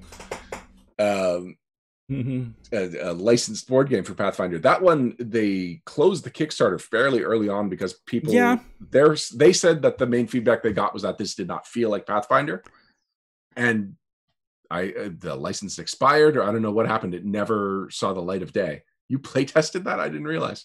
I did, and I can't tell you more about that, but it sure was not surprising when I heard about it getting canceled. All right. Well, this product has nothing to do with that. It was just something that reminded me of it. Made me nostalgic for a moment in Pathfinder history.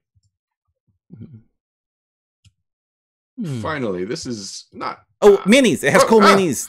They're going to do minis for it. Yes, we don't know what scale they're going to be. I have to assume it's like we don't know, but why wouldn't you do compatible with this? Because a lot of board game Kickstarters are funded and pledged by crews that just want the minis. Like I think that's the secret success for why the Dark Souls Kickstarter did well at all. Besides, like people wanted those minis. I wanted those minis. I have those minis. They're awesome.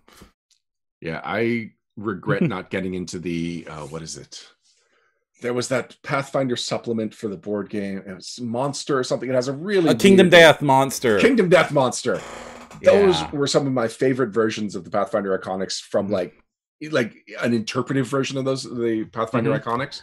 There is things in that game that disturb me, so I kind of, in retrospect, are kind of glad I didn't support it. I have no interest in the game, but I had interest in that specific supplement for it, which I thought was supposed to hit the general market at some point, but as far as I know, never did. I know I've seen painted samples of the figures that were released. It was painted by, what's her name? Elizabeth. Anyway, she's a known miniature painter in the community. That's a buyer's remorse right there that I did not get in on that one. I had the same thing when I didn't get in with the what's it called?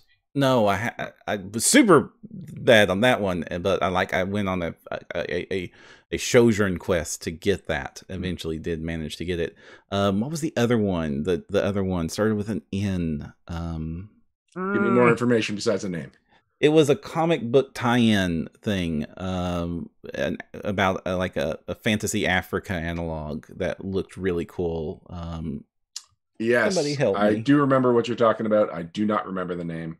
I know. I eventually did get that one too, so I was glad. But it was like, oh my god! Like it came and went before I even knew about it. So it was like, wait, there's another official thing, and it's gone. Because lots of people were announcing like tie-in Pathfinder compatible stuff, and then it was like, and then we got some Pathfinder people to write it for us. It was only very late in that it was announced that, and it's official. I'm like, what? No, my collection. Niobe, that's it. Thank you, Justin. Yes. Say it again. Niobe. Shout out to Justin Sluter in chat. All right. Last bit of news I have. This is it's worth mentioning. There are new pocket editions, second edition pocket editions. First of all, the core rulebook is getting a pocket edition, and it will be the second printing errata version. Good. We also know the Bestiary 2, which sometimes I forget we already have a Bestiary 2 for 2E. I know, right? It's like, what? And the Game Mastery Guide have all been announced as pocket editions we're going to be getting towards, is it towards the end of this year for some of the early ones? We're definitely getting the later ones in 2021. Yeah, we're supposed to be getting the core rulebook in November of 2020. Which would be very soon. It would be very soon. So expect either an update on the shipping date on that, or expect that, being available to order. Is there more that we're supposed to announce on that, or more we're not supposed to announce on that? I am announcing what has been posted to the Paizo website. Good. All right, Param. I think we're about ready to wrap things up. You agree? We really are. And we would like to thank everybody that showed up and watched the show. A special transition to the... Oh, yes! I'm sorry. And we'll be right back after this. Wrap-ups and shout-outs. Wrap-ups and shoutouts. Wrap-ups! Wrap-ups! And shoutouts! And we're back. Thank you for joining us for episode 236 of No Direction, the No Direction Network's Pathfinder News, Reviews, and Interviews podcast. Before we go, there's a couple of things we want to bring your attention to that just interested us as gamers, as your friendly Pathfinder podcast hosts. First one, I'm finally going back to shouting out to different podcasts that are on my subscribe list, Param. I lost track of which ones I've shouted out to, so I know I haven't shouted out to this one. I believe I'm not skipping anything. And it is people I mostly admire. This is a new podcast from the hosts of Freakonomics. It is by, which one is it? It's either Stephen Levitt or Stephen Dubner. The one of the two Stevens on that podcast that is The Economist, because the other one is a journalist. And it's funny because he is not on every episode of Freakonomics Radio. It's mostly the journalists of the two Stevens. And so it's interesting that he's launched his own podcast, and it's just really interesting. He just reaches out to famous people that he personally admires and just talks to them for an hour about who they are, how they got to where they are. They're really interesting conversations. He is so unconventional as a journalist that is a nice change of pace from other podcasts that I listen to that would be along similar lines. The conversations go places you don't expect them to. He asks really pointed questions in kind of awkward ways, and it's endearing and adorable, but it is also super informative. And I've enjoyed it. They ran a couple of preview episodes on the regular Freakonomics feed, and by the time they were saying, like, this is the last preview, I was like, no, I don't want these to end. And they didn't have to end because it's got its own feeds, which I've subscribed to. Yay! I have a similar shout out to that one. Go for it. But it's to a YouTube channel, and it's kind of different. But it is to Technology Connections, which is this rabbit hole of a channel that I've just been deep diving into ever since I found it. Because it's basically this one guy who just does like this insane amount of research on how some bit of technology works and why it is the way it is. Like, he did a whole episode of why do fans start on 3? And then it's like breakdown of how electric motors work and like how you do a start engine when you have a very specific polarity of motor that fans like to use so that they don't have brushings and so they'll last longer if they're left on all day.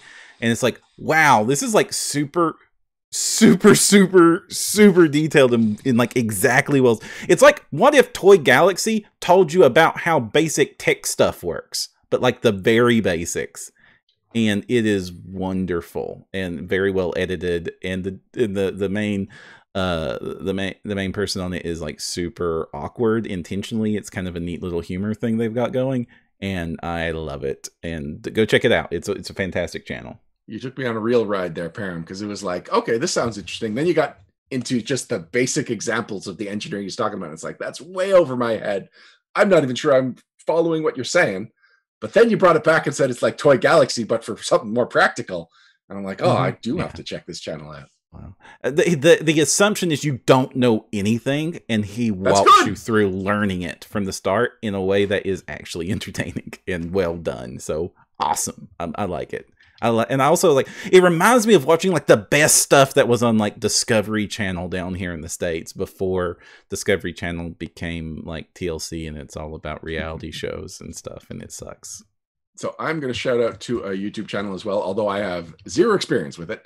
It is No Nat Ones. This was they were in chat with us all night, and Bill, in the little pre-show thing that we did, called them out as a really good Pathfinder explainer YouTube channel, which I'd never heard about. I thought he was talking about shoot, I've forgotten the name of it again, but there is another Pathfinder explainer that I am more likely to listen to. Let me see. He was also recently a guest on Bend the Knee. And I am going to find out the name because I feel bad. There we go. David Barnhart of Basics for Gamers. Basics for Gamers is a YouTube channel. I was thinking it was. No Nat Ones is an entirely different YouTube channel that I am now a subscriber to, and I will start checking out their games. Their videos. Fantastic. Do you know them at all? No, I've seen some of their videos, but I don't know them or anything. But I have seen some of their videos, and they actually are pretty well done on explaining basic concepts. I have one more shout out. It is to Team Murder Hobo. Team Murder Hobo Assemble is the collected edition of Clinton J. Boomer's tweets, basically, about the party of just a dysfunctional party that is having these quick, quippy conversations. I picked up the print version because I have gotten so much enjoyment out of the shares of those tweets. They are right in line with my sense of humor. I love supporting Boomer. He's a great guy. So I was happy to order this. It is much smaller than I expected it to be. Most Pathfinder thing I have handy is the beginner box, which I just received. So it is quite small, which is fine. It doesn't have to be big. It's not illustrated or anything. It is really just those tweets typed out and shared. And there's so many of them. So this arrived today, as did the beginner box. I'm thinking we'll do an unboxing next episode, maybe. Okay. I didn't get my beginner box yet. I got the bestiary cards. Bestiary 2 cards. Oh, I did not get that. Oh, we will have a sharing unboxing. A dueling unboxing. I'll have to bug Dustin about the cool camera setup. Param, I already let our patrons know we probably weren't doing a private sanctum after party today. Are you okay with that, or do you think you want to go in there for 20 minutes? I think that's a good idea because I've got to get this edited. I feel bad about it. I gave them heads up, so I told them if we don't do an after party tonight, which it doesn't look like we're going to do, we will do some kind of a hangout at a different night, which also gives people that can't usually make the private sanctum after party an opportunity to join us if it's at a different time. Yeah, we should do a hangout among us because you can play that game for free. You can, but that's not like, I think the private sanctum's appeal is just it's us chatting. They get to direct the conversation. Yeah. Sorry. So like we've done Among Us the last time, and it was fun. And, you and I were the first person killed in most of them. We barely got to play together. The only time I won was when I was murdering you all. Yeah, and you did a good job with that. You murdered. It was super serial killer too. Chris didn't even get to my player. Chris didn't even get to kill anybody. It was just like, hey, you Chris, killed everybody? I killed everybody. I would just drive by Chris and he'd be near somebody, murder, and then basically bail on him and he'd panic. It's like, what the heck? I was gonna kill them more carefully. So I was not one of the traitors in that scenario, and I was one of the people that didn't get killed. No, you got murdered by us. No, I didn't. I just the thing suddenly just ended saying like you lose. I'm like, what happened? Everyone else is dead. Yeah, for those of you who don't know, it was a 2-round Among Us game. I killed like 4 people in 1 round. But no, what I meant is if you get murdered is like our party went super paranoid on the first couple of rounds and just murdered you for no reason. They just threw you out the airlock for no reason. It's like, he's not the imposter. Yeah. I mean, Tina was. Tina murdered like crazy. Oh yeah, Tina is a very good imposter. I am rarely the imposter. That's just how things work out. But the few times I've been an imposter, I'm pretty good at it, but it stresses me out. But Tina loves being the imposter. Yeah. Oof. I love being the imposter too because it's fun. I am a horrible liar, so it's hard for me. Oh, but I want to. Do you also like not playing like Secret Hitler and stuff like that? I've played Werewolf. I am much better being on the townsfolk side because, as it is well documented, I am very good at finding werewolves. Ooh, that is true. You are very good at finding werewolves, and you do good at playing games where werewolves are involved. Yeah, and sometimes where you wouldn't even expect the werewolf to be involved. If there is a werewolf, I'll spot him. Is this what happened to the first Jay?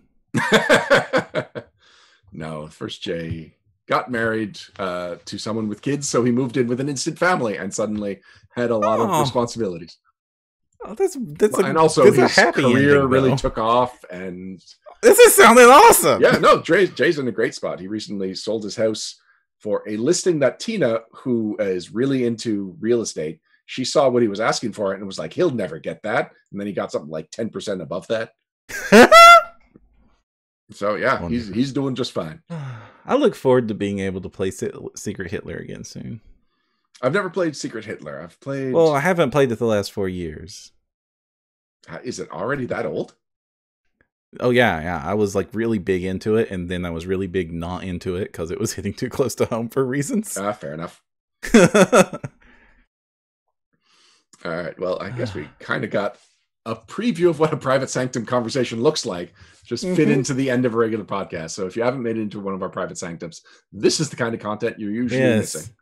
Yes, and you know how you can become a private sanctum attendee? I have no idea, Pam. Not a clue. By joining our Patreon, because usually when it's not a certain humongous world-ending event happening, we would do a private sanctum after every episode of No Direction, where we just go into a little audience with our patrons, and they get to decide what we talk about for half an hour to an hour, and it's one of my favorite things of the week now.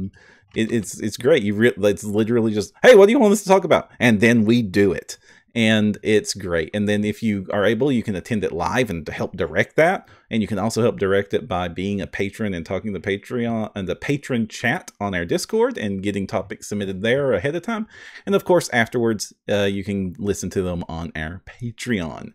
And you can do that by joining our Patreon at patreon.com/no direction. We do want to thank all our patrons. It is only through their continued support that we're able to keep doing this channel and keep growing it and making it even more awesome every day.